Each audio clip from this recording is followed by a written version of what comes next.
Welcome back on this Tuesday morning. Let's quickly go over that forecast. 69, 70 degrees already out there this morning. That 100% chance of rain is still true. There will not be quite as much rain as they once anticipated, but we will see some scattered showers throughout the day.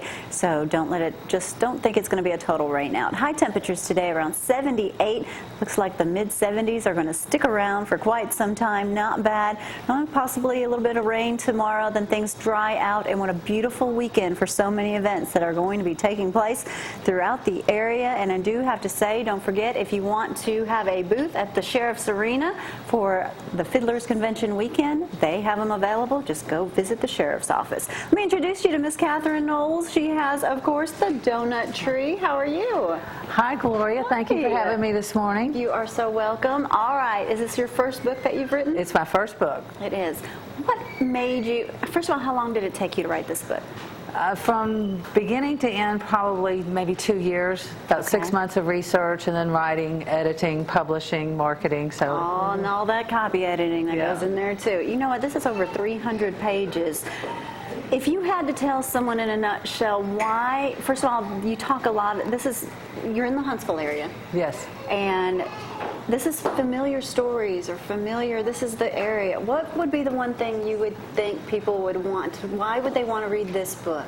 It is fiction. It is fiction, but it's based on a lot of historical facts. I dug up doing the research at the Huntsville Library and the Madison County Record Center, going through all the archives. Yeah. I found so many things that were fact, that happened, but there was no story behind who this person was, what happened, how did he get there, who did it. And so the fiction part is where I tied all the facts in with a fun story. So you wanted to make sure in the beginning you told anybody, look, if there's a character I'm talking about, it's not you. Don't think you're getting credit for it, because there could be some familiar people that you're going to think, oh, I know who that is. But you're not, and all the names are changed, and you're not Some telling. of them are changed. I was able to read some of the book, and you talk about Muscle Shoals, and you talk about Gulf Shores, Orange Beach, and you just kind of go everywhere. What was your favorite chapter in this book? Ooh, favorite chapter, probably the beach. The beach was. The beach, yeah. It was. It was, because I like the beach. But one of my other favorites is Molly's birthday. It's at Taylorsville, and that's the main character when she was a child. And Taylorsville doesn't exist today. It's a ghost town. That's where I actually live, and that's what got me on my journey of researching the area that I live, and I discovered there was a hanging. You're talking about from the 1900s forward, and the hanging, of course, of the man that Herman Dealey. Hung. Yeah, Herman Dealey. Yeah. And so it was so close to where you live. Right, and because of finding out this research, and I could find nothing out about why he was hung. Yes, there was a murder trial, surprisingly. Herman was a black man. The men that did it were white, and they got off the hook. So. And that was I just wanted to know why. It was so easy to do that back then. Of course, the KKK, they were trying to bring it back into the area. Right.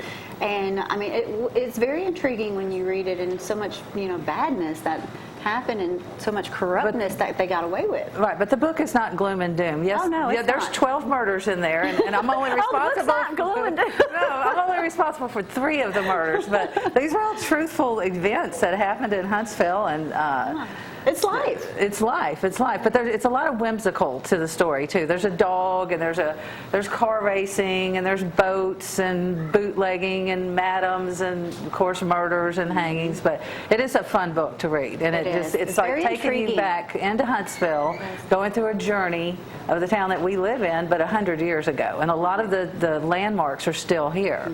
And so that was a fun part about writing the book, is incorporating the Russell Erskine Hotel and the Whedon House and the downtown courthouse square.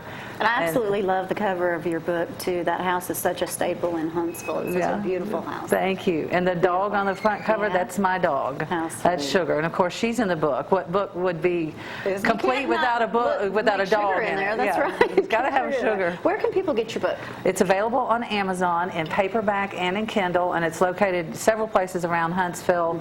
The Botanical Gardens, Burritt Museum, Al Christopher Gifts, Lawrence.